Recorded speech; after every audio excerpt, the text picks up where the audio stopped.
ایک سوال یہ ہے کہ کیا میت کو غسل فوراً دیں یا دفن سے تھوڑا پہلے؟ اچھا، ان کا سوال یہ ہے کہ میت کو فوراً غسل دینا ضروری ہے یا جب دفن کرنا اس سے تھوڑا پہلے؟ بھائی ایسا ہے کہ یہ ٹھیک بات ہے کہ میت کو دفن کرنے سے تھوڑا پہلے غسل دینا چاہیے، کیونکہ آپ گرم پانی سے میت کو نہلاتے ہیں تو اس میں جو ہے خطرہ پیدا ہو جاتا ہے کھال وال ملنے کا۔ اگر آپ کسی کا انتظار کر رہے ہیں، میت کی کوئی رشتہ دار باہر جانے والے ہیں اور آپ کو لگتا ہے کہ رات میں میت بھی ہے، کل صبح دفن کرنا ہے، تھوڑا سا ٹائم لگے گا، تو ایسی میت کو چھوڑ دیں اور کپڑا ڈھک کے رکھ دیں، اسی ٹائم کفن دفن کریں، جب انہیں دفنانا ہو اسی ٹائم ان کو غسل دیں، گھنٹے 2 گھنٹے پہلے۔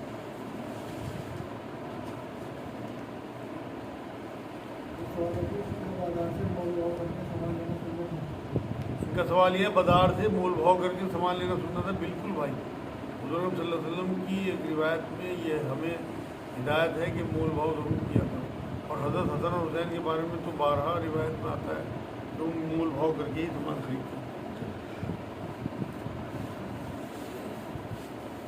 ایک سوال ہے کیا مسجد میں پہنچ کر پہلے سے بیٹھے لوگوں کو سلام کرنا چاہیے؟ کیا ان پر جواب واجب ہے؟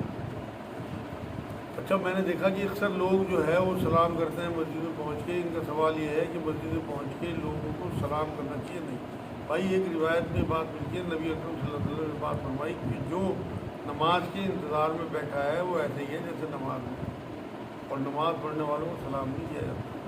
اب کوئی کسی مراقبے میں ہے، کوئی تسبیح پڑھ رہا ہے، نماز کا ٹائم ہونے والا ہے، آپ جا کے زور سے سلام کر رہے ہیں، تو ایسے لوگوں پہ واجب بھی نہیں ہے جواب دینا۔ اگر کسی نے سلام کر بھی لیا اور وہ اپنے معمول میں مشغول ہیں، تو وہ قرآن پڑھ رہے ہیں یا تسبیحات پڑھ رہے ہیں یا مراقبے میں ہیں، تو اسی طرح رہیں۔ اگر وہ جواب نہ دے تو برا نہ مانے، ہمارا تو برا ماننے لگتا ہے، لو جی سلام کا بھی جواب نہیں دیا، تو یہ بیکار کی بات ہے۔ جہاں سلام کرنے کا حکم ہے وہاں آپ سلام کریں، اور جہاں آپ کو روکا گیا ہے، مان لو کچھ لوگ کھانا کھا رہے ہیں، آپ جا کے سلام کرنے لگے، اگر وہ جواب نہیں دیتے تو آپ برا نہ مانیں، انہیں جو ہے وہ اس سنت کے خلاف بات ہے۔ تو اس لیے احتیاط کریں، مسجد میں خاموشی سے جا کے آپ بھی بیٹھ جائیں جس طرح سے پہلے لوگ بیٹھے ہوئے ہیں۔ جو بھی نماز کے انتظار میں بیٹھا ہے وہ ایسی ہی حالت میں ہے جیسے نماز ہے۔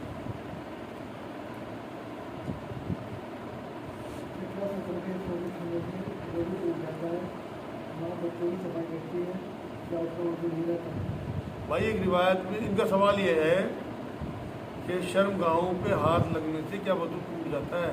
اور ماں جیسے بچوں کی صفائی کرتی ہے تو ظاہر سی بات ہے ان کے سطر پہ ہاتھ لگتا ہے تو کیا ماں کا وضو ٹوٹ جائے گا؟ یہ تو بڑا معصومانہ سوال ہے۔ ایک حدیث پاک میں ایک روایت میں بات ملتی ہے کہ اپنے شرم گاہوں پہ ہاتھ لگانے والوں کا وضو نہیں رہتا، لیکن وہ جو روایت ہے وہ شہوت سے ہاتھ لگانے کے لیے ہے۔ ایک صحابی نے اسی طرح جا کے نبی اکرم صلی اللہ علیہ وسلم نے پوچھا کہ حضور ہمارا اپنی سطر پہ ہاتھ لگ جاتا ہے، شرم گاہوں پہ ہاتھ لگ جاتا ہے، کیا اس سے ہمارا وضو ٹوٹ جاتا ہے؟ حضور نے نہیں، بلکہ یہ تمہاری شرم گاہیں بھی تمہارے جسم کے باقی اعضاء کی طرح ہیں، ان میں اگر ہاتھ لگ جائے تو تمہارا وضو ہی ٹوٹ جائے۔ وہ روایت بھی موجود ہے، وہ اس کے لیے ہے کہ جو شہوت سے اپنے شرم گاہ کو چھوئے گا تو اس کا واقعی وضو ٹوٹ جائے گا، اور ماں کے لیے تو مسئلہ ہی نہیں، کیونکہ وہ تو معصوم بچے ہیں، انوسینٹ ہیں، ان پہ تو شریعت ہی لاگو نہیں ہے، اور وہ تو ماں ہے، اگر وہ صفائی نہیں کرے گی تو کیا گندہ ڈالنے رکھے گی؟ یہ تو بیکار کی بات ہے۔ ماں پہ کوئی اس طرح کا معاملہ لاگو نہیں ہوگا، نہ اس کا وضو ٹوٹے گا۔ کیا آپ بنا ٹوپی امامت کر سکتے ہیں، نماز پڑھ سکتے ہیں؟ ان کا سوال یہ ہے کہ کیا بنا ٹوپی امامت کر سکتے ہیں، نماز پڑھ سکتے ہیں؟ بالکل بھائی، کیوں نہیں؟ حضرت جابر رضی اللہ تعالیٰ عنہ نے تو ایک بار اپنا کرتا بھی اور ٹوپی بھی اتار کے ایک طرف رکھی اور پھر نماز پڑھائی، اور پھر پلٹ کے نماز پڑھا کے یہ بھی کہا کہ میں تمہیں تعلیم دینا چاہتا تھا، میں نے خود نبی اکرم صلی اللہ علیہ وسلم کو اس طرح نماز پڑھاتے ہوئے دیکھا۔ بنا سر ڈھکے امامت بھی کر سکتا ہے، کوئی حرج نہیں ہے، لیکن ہمارے ایریے میں کیونکہ اسے تقدس سے جوڑا جاتا ہے تو اس لیے احتیاط کرنی چاہیے، سر ڈھکی نماز پڑھانی چاہیے اور پڑھنی چاہیے۔ ورنہ لوگوں میں اصل میں بچپن سے ایک مائنڈ بنا ہوا ہے نا، آپ کے سر پہ لا کے پیچھے سے گندی ٹوپی فٹ کر دیں گے اور پھر تو یوں بھی گھمائیں گے جیسے اسکرو فٹ کر رہے ہوں، اور اگر وہ خدا نخواستہ گر گئی تو پھر اسی کام پہ لگیں گے، اٹھا کے پھر وہ سجدے میں سے اٹھا کے پھر اس کے سر پہ اس کو نہ تو توجہ سے نماز پڑھنے دیں گے، اور نہ ایسا لگتا ہے کہ اسی کام کے لیے ہے. اس کے لمبے لمبے بال ہیں آج کے لونڈوں کے، ان سے ٹوپی ٹکتی نہیں، تو وہ پھر ٹوپی بھی کہتی ہے میں نہیں ٹکتی نا. ٹوپی بار بار اسے ٹکاویں گے، گندی ٹوپی سے سارا محل ان کے بالوں پھر وہ گھر جا کے شیمپو کریں گے، انہیں بدوائیں دیں گے. ایک بہن کا سوال ہے کہ اس کے شوہر کی آمدنی کم ہے، ان کے زیور کی زکوٰۃ کیسے دیں؟ ان کا سوال یہ ہے کہ کسی عورت کے پاس زیور اتنا ہے کہ زکوٰۃ اس پہ واجب ہے، اور آمدنی شوہر کی اتنی نہیں ہے، تو اس زیور کی زکوٰۃ کیسے نکالیں؟ زکوٰۃ تو ہر حال میں فرض ہے دینا. آپ اس زیور میں سے 2.5% زیور الگ کریں، اسے سیل کر کے اسے اللہ کی راہ میں دیں. یہ اس طرح سے اس کی زکوٰۃ نکالیں.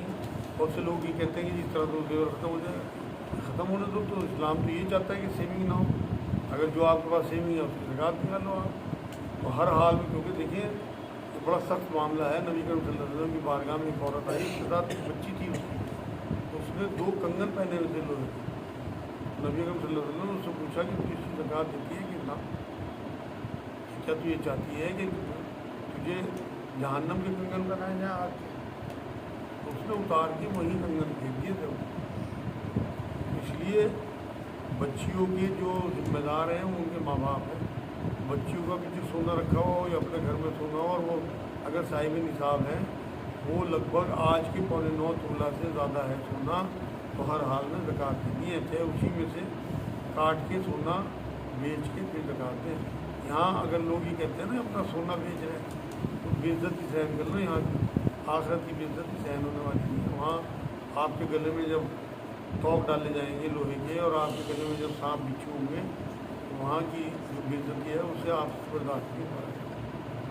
ایک بہن کا سوال ہے کہ اسے لکوری آتا ہے، کبھی کبھی اس میں خون کا رنگ بھی ہوتا ہے، کیا کپڑے بدل کر نماز پڑھیں؟ کیا روزہ بھی رکھ سکتے ہیں؟ اچھا، ان کا سوال یہ ہے کہ لکوریا کی بیماری کسی کو ہے تو اس کے چلتے ہوئے کیا نماز پڑھیں اور روزہ رکھ سکتے ہیں؟ اچھا، اس میں بلڈ کی بھی کوئی آمیزش آ جاتی ہے کبھی کبھی. دیکھو جی، لکوریا تو پاک ہے. تمام مجاہدین کا کہنا یہ ہے کہ ایک ایسی بیماری ہے کہ اس میں بار بار کپڑے نہیں بدلتے بچیوں کو، عورتوں کو، تو اس سے نہ وضو ٹوٹے گا اور نہ کپڑے بدلنے ہوں. لیکن اگر اس کے ساتھ بلڈ آ جاتا ہے تو پھر وہ کپڑوں کو ناپاک کر دے گا، کپڑے ہی بدلنے پڑیں گے اور وضو بھی ٹوٹ جائے گا، وضو بھی کرنا پڑے گا. اور اگر وہ استحاضہ کا خون ہے، بیماری کا خون ہے، تو روزہ تو رکھنا ہی ہے، نمازیں ہی پڑھنی ہے، کپڑا لگا کے نماز پڑھنی ہے. نماز معاف نہیں ہے، نماز صرف حیض کی معاف.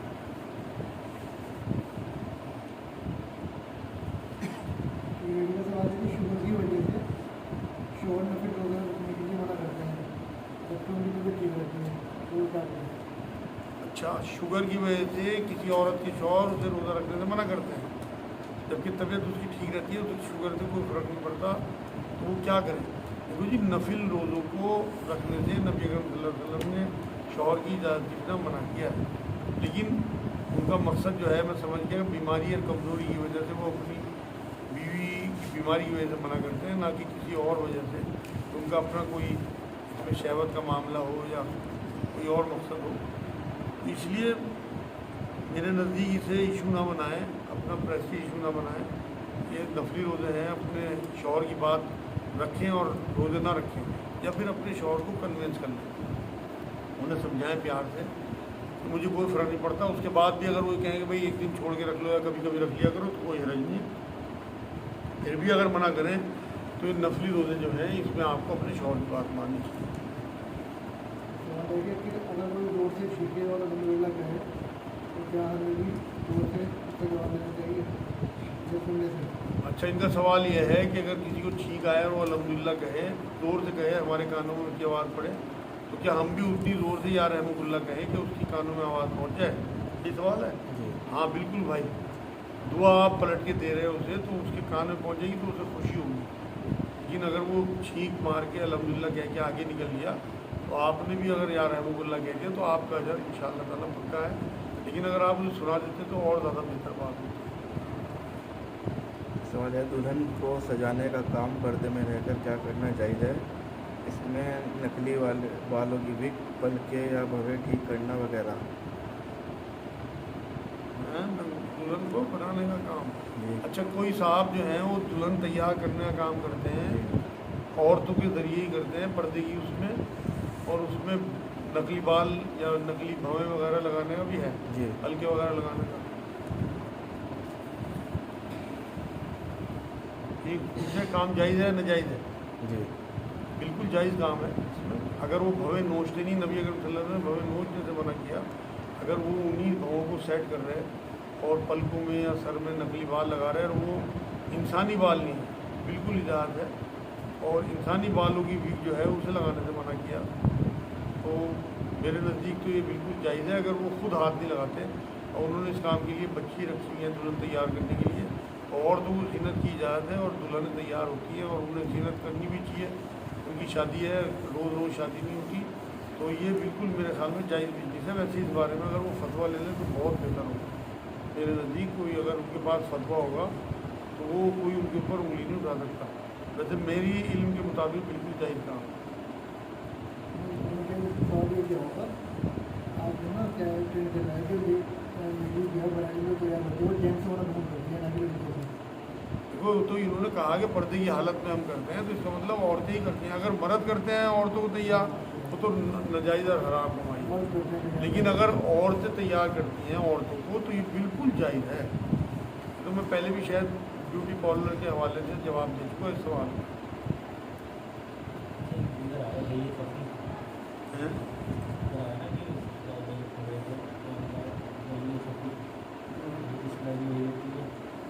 وہی خفی کیا ہوتی ہے؟ ان کا سوال یہ ہے. وہی یہ خفی کا مطلب یہ ہے کہ تو وہ وہی ہے جو قرآن کی شکل میں ہمارے پاس ہے، ان 30 پاروں کی شکل میں، 114 سورتوں کی شکل میں.